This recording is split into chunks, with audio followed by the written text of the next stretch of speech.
Hello students, आज मैं आपको Mendeleev's periodic table, modern periodic table और trends in the modern periodic table इसके बारे में एक्सप्लेन करूंगी। जैसा कि इससे पिछले वीडियो में मैंने आपको डॉबर्नियस ट्रायड्स और न्यूलैंड्स लॉ ऑफ ऑक्टेव्स के बारे में एक्सप्लेन किया था। ये उससे फर्दर आगे जो है मैंडलीव्स पीरियोडिक टेबल जो है उसके आगे वाला मैं आपको एक्सप्लेन करूंगी। मेरा नाम सुमेधा सिंह है, मैं एक इंजीनियर हूँ और मेरे को 11 इयर्स का एक्सपीरियंस है इस फील्ड के अंदर। तो आइए स्टार्ट करते हैं मैंडलीव्स पीरियोडिक टेबल।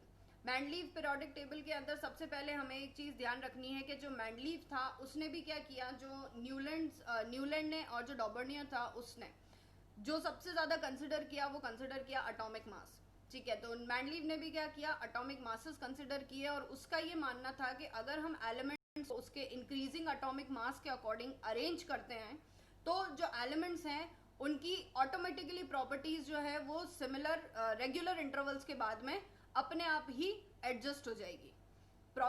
उसने एक लॉ भी दिया था जिसको हम मैंडलीव्स पीरियोडिक लॉ बोलते हैं। वो लॉ जो है वो ये बोलता है कि the properties of the elements are a periodic function of their atomic masses. यानी एटॉमिक मासेस जो हैं वो एक पर्टिकुलर टाइम पीरियड के बाद में, रेगुलर इंटरवल के बाद में क्या होंगे, ऑटोमेटिकली जो उनकी प्रॉपर्टीज हैं वो अपने आप ही अकर हो जाती हैं। ठीक है, यानी अपने आप ही हिंदी में जिसको हम उत्पत्ति बोलते हैं।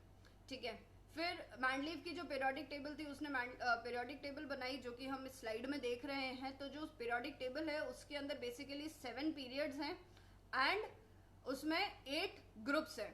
पीरियड्स जो हैं वो आपकी हॉरिजॉन्टल रोज हैं और जो ग्रुप्स हैं वो आपके वर्टिकल कॉलम्स हैं।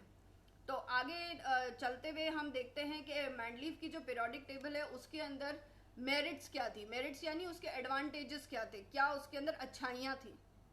कुछ गैप्स जो हैं वो फ्यूचर के जो एलिमेंट्स थे उनके लिए छोड़े गए थे, एका बोरॉन, एका एल्यूमिनियम और एका सिलिकॉन के नाम से, जो कि आगे जाके गैलियम, स्कैंडियम और जर्मीनियम जो था उनको वो पर्टिकुलर जगह मिली। कुछ जो मतलब प्रॉपर्टीज थी पीरियोडिक टेबल के अंदर वो प्रिडिक्टेबल थी, यानी जो मैंडलीव था उसको ये चीजें पता थी कि ये जो प्रॉपर्टीज हैं वो इस तरीके से होंगी। जैसे यहाँ पे हम इस ग्रीन जो शेड है उसके अंदर हम देख रहे हैं, तो उसके अंदर मैंडलीव को इन सब की प्रॉपर्टीज के बारे में पता था, इसीलिए उसने क्या किया, उनको अपनी प्रॉपर्टीज के अकॉर्डिंग जो है वो अरेंज किया था। तो इससे एक प्रॉब्लम आई, जो प्रॉब्लम मैं अभी आगे डिस्कस करूंगी कि उसने जब इन प्रॉपर्टीज को अपने अकॉर्डिंग अरेंज किया तो उसमें क्या क्या डिसएडवांटेजेस हुए और जो वो एक्सप्लेन नहीं कर पाया। नेक्स्ट जो एडवांटेज के अंदर ही आता है वो ये आता है कि नोबल गैसेस जो हैं उनके लिए एक अलग से अरेंजमेंट किया गया ताकि जो पूरी पीरियोडिक टेबल है वो डिस्टर्ब ना हो। जैसे आप इसमें 0 ग्रुप देख रहे हैं, helium, neon, argon, krypton, xenon, radon. तो ये जो है ये क्या है, हमारी नोबल गैसेस हैं जिनके लिए उसने 0 ग्रुप प्रोवाइड किया। ठीक है, तो अब देखते हैं इसकी लिमिटेशंस। अब लिमिटेशंस के अंदर बेसिकली क्या आएगा, तो लिमिटेशंस के अंदर आएगा एक तो सबसे पहला कि जब उसने एटॉमिक मासेस लिए थे तो उसको आइसोटोप्स के बारे में ध्यान रहना चाहिए था। तो उसने अपनी पीरियोडिक टेबल में कहीं पे भी आइसोटोप्स जो थे उनको कोई पोजीशन नहीं दी। आइसोटोप्स मेरे हिसाब से आपने 9th क्लास में पढ़ा था, that those elements which have same atomic number but different atomic masses. Next आता है कि हाइड्रोजन की जो पोजीशन थी वो मतलब उसमें क्लियर नहीं थी कि हाइड्रोजन जो है वो 0 ग्रुप में आएगा, फर्स्ट ग्रुप में आएगा, सेकंड में आएगा, थर्ड में आएगा। ठीक है, उसने एटॉमिक मासेस के अकॉर्डिंग उसको फर्स्ट ग्रुप में रखा। फिर उसके बाद में आता है कि wrong number of atomic masses of some elements could not be explained. अब कुछ एलिमेंट्स थे जिनके नंबर्स जो थे वो आगे पीछे थे एटॉमिक मासेस के अकॉर्डिंग, तो वो जो चीज़ थी वो एक्सप्लेन नहीं कर पाया था। जैसे मैं आपको एग्जांपल दे देती हूँ। एग्जांपल है कोबाल्ट और निकल का। कोबाल्ट और निकल जो है उनका जो एटॉमिक मास है वो निकल का कम है और कोबाल्ट का ज़्यादा है, पर फिर भी कोबाल्ट को निकल से पहले रखा गया है। उसी तरीके से एल्यूमिनियम और सिलिकॉन का है, एल्यूमिनियम का सिलिकॉन से ज़्यादा होता है लेकिन फिर भी एल्यूमिनियम जो है वो उससे पहले रखा गया है। उसके अलावा टेलुरियम और आयोडीन जो है वो एक और एलिमेंट का ग्रुप है जिसके अंदर क्या हुआ है कि टेलुरियम जो है उसका सिलिकॉन से ज्यादा एटॉमिक वेट है, लेकिन एटॉमिक मास है, लेकिन फिर भी टेलुरियम जो है उसको उसको आयोडीन से पहले रखा गया है। तो उसका जो मैंडलीव की जो पीरियोडिक टेबल थी उसको डिस्कार्ड ही सिर्फ इसी रीजन की वजह से किया कि उसने पहले तो आइसोटोप्स की पोजीशन नहीं दी थी, दूसरा उसको हाइड्रोजन की कोई फिक्स्ड पोजीशन नहीं पता थी, और जो लास्ट था वो ये था कि उसने जो ये कुछ एलिमेंट्स जो हैं उनको पहले रखा था उसको वो एक्सप्लेन नहीं कर पाया। ठीक है, अब इसके बाद में फिर आता है मॉडर्न पीरियोडिक टेबल। अब मॉडर्न पीरियोडिक टेबल जो है वो हेनरी मुजले जो थे उन्होंने डिस्कवर की, मतलब बनाई थी, इन्वेंट की थी, उन्होंने उसको बिल्ड किया था पूरा। तो बेसिकली मॉडर्न पीरियोडिक टेबल के अंदर क्या क्या चीजें थी जो अभी तक हमारे जो अभी जो हम पीरियोडिक टेबल यूज कर रहे हैं, that periodic table is known as modern periodic table. तब उसके अंदर बेसिकली क्या कैसे बनाया, किस तरीके से किया, वो हम एक बार देख लेते हैं।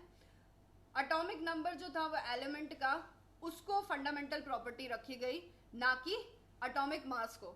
यानी जो हमारी मॉडर्न पीरियोडिक टेबल है it totally depends upon the atomic number. Modern periodic law जो है वो दिया गया। अब मॉडर्न पीरियोडिक लॉ जो है वो सिंपल है एकदम, that the properties of elements are the periodic function of their atomic number. जो मैंडलीव का जो लॉ था जिसके अंदर एटॉमिक मासेस था, तो एटॉमिक मास को हटा के आपको सिर्फ एटॉमिक नंबर लिखना है, और वो लॉ जो है वो हो जाएगा मॉडर्न पीरियोडिक लॉ। जितनी भी है ना मतलब जो भी मैंडलीव ने बताया था उसके अंदर कि ये सब होगा, ऐसा होगा, जो भी एनोमलीज दी थी, जो भी उसने वगैरह दी थी, वो सारी जो हैं वो इस मॉडर्न पीरियोडिक टेबल के अंदर डिस्कार्ड हो गई। ठीक है, तो बेसिकली इसके अंदर जो है क्या क्या एनोमलीज थी जो मॉडर्न टेबल में है, यानी क्या क्या चीजें एक्सप्लेन की गई, वो चीजें अभी हम देखते हैं। एक्सप्लेनेशन जो है वो आइसोटोप की पोजीशन वाला पार्ट ही खत्म हो गया क्योंकि हमने एटॉमिक नंबर यूज करे हैं। ठीक है, जो कोबाल्ट था उसका एटॉमिक नंबर 27 था, तो वो निकल जो है जिसका एटॉमिक नंबर 28 है। ठीक है, तो कोबाल्ट जो है वो पहले आ गया और निकल जो है वो बाद में हो गया। तो जो उसके अंदर प्रॉब्लम थी कि कोबाल्ट का जो एटॉमिक मास है वो ज्यादा है, निकल का कम है, तो ये आगे पीछे क्यों हुआ। तो यहाँ पे क्या हुआ, एटॉमिक नंबर यूज करते ही जो मैंडलीव के उसमें डिसएडवांटेजेस थे वो इधर क्या हुए, डिसअपियर हो गए। अनलाइक एटॉमिक मासेस, यानी एटॉमिक मासेस के अलावा भी एटॉमिक नंबर जो है उसको हमेशा होल नंबर में लिया गया, और कोई भी एलिमेंट जो है वो हाइड्रोजन और हीलियम के बीच में नहीं आया। क्यों, क्योंकि हीलियम का जो एटॉमिक नंबर है वो 2 है, और जो हाइड्रोजन है उसका एटॉमिक नंबर 1 है। तो हाइड्रोजन आया फिर हीलियम आया, उसके बीच में कोई भी ऐसा एलिमेंट नहीं आया। इससे क्या हुआ, जो हाइड्रोजन था उसकी पोजीशन जो है वो एकदम सिक्योर हो गई कि जो हाइड्रोजन है वो फर्स्ट नंबर पे आएगा because it contains only 1 electron. ठीक है, एटॉमिक नंबर जो है वो भी है ना डिनोट हुआ Z से, और वो इक्वल हुआ किसके, number of protons present in the nucleus. अब न्यूक्लियस के अंदर जो नंबर ऑफ प्रोटॉन्स हैं या इलेक्ट्रॉन्स जो हैं जो भी प्रेजेंट है उसके अकॉर्डिंग उसको अरेंज करा गया। मॉडर्न पीरियोडिक टेबल के अंदर 18 वर्टिकल ग्रुप्स हैं और 7 हॉरिजॉन्टल रोज हैं जिनको हम पीरियड्स बोलते हैं। ठीक है, जो आउटरमोस्ट शेल थी इलेक्ट्रॉन्स की, आउटरमोस्ट शेल जो होती है एटम्स की, उसके अंदर अगर एक इलेक्ट्रॉन है तो बेसिकली क्या है, तो वो एक ही ग्रुप्स में आएंगे।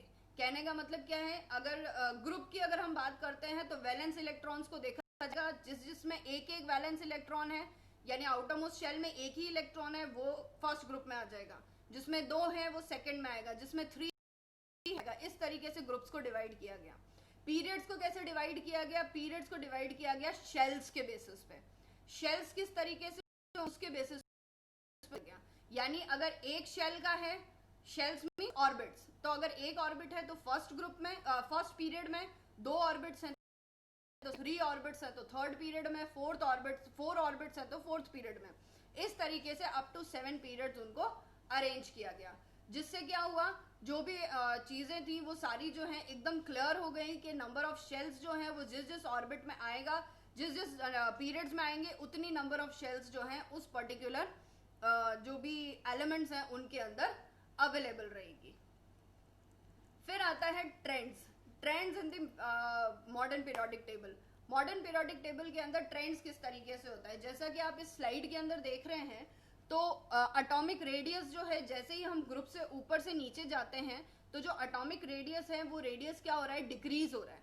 और जैसे भी हम लेफ्ट में जाएंगे तो एटॉमिक रेडियस, अगर हम राइट से लेफ्ट आएंगे तो एटॉमिक रेडियस इंक्रीज होगा। एटॉमिक रेडियस इंक्रीज क्यों होता है और डिक्रीज क्यों होता है? इट इज ड्यू टू दी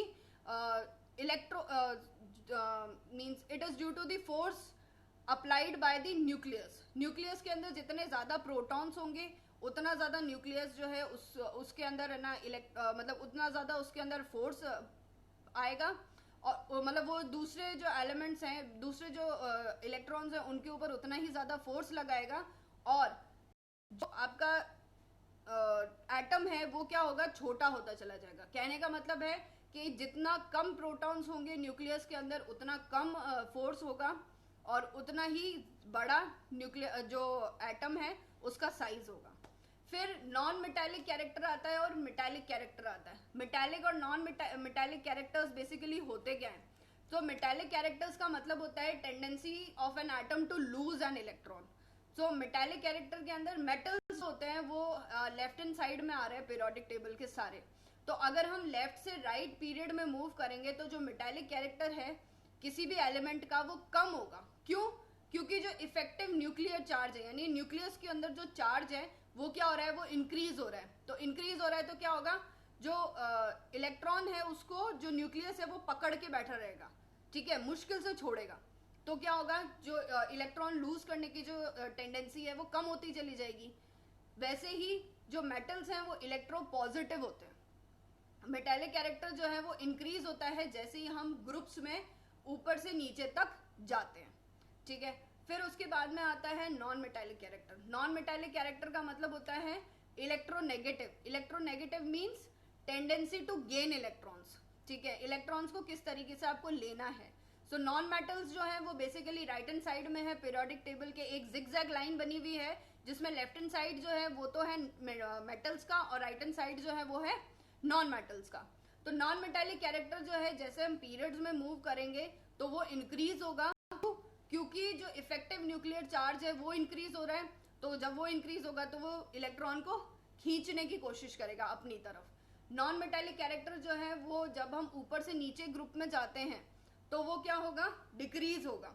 अच्छा स्टूडेंट्स, मैं एक चीज आपसे रिक्वेस्ट करूंगी कि प्लीज आप ग्रुप्स वाला जो पार्ट है ना उसको अलग रखें और जो पीरियड्स वाला पार्ट है उसको अलग रखें। दोनों चीजों को अगर आप मिक्स करेंगे तो आप कंफ्यूज हो जाएंगे।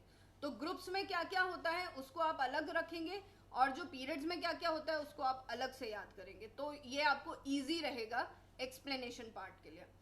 फिर मिडिल में जो पीरियोडिक टेबल है उसके अंदर सेमी मेटल्स और मेटेलॉइड्स आते हैं, ठीक है। सेमी मेटल्स मतलब जो मेटल की प्रॉपर्टीज जो हैं वो कुछ मेटल की प्रॉपर्टीज शो करते हैं और कुछ नॉन मेटल की प्रॉपर्टीज शो करते हैं, ठीक है। तो वो बेसिकली क्या होते हैं, मेटल्स भी होते हैं और नॉन मेटल्स भी होते हैं। तो उन मेटल्स का बेसिक होता है, वो जो ऑक्साइड्स अगर बनेंगे ना उन मेटल्स के तो वो क्या होते हैं, नेचर बेसिक होते हैं, और नॉन मेटल्स के जो ऑक्साइड्स होते हैं वो क्या होते हैं, एसिडिक होते हैं नेचर के अंदर।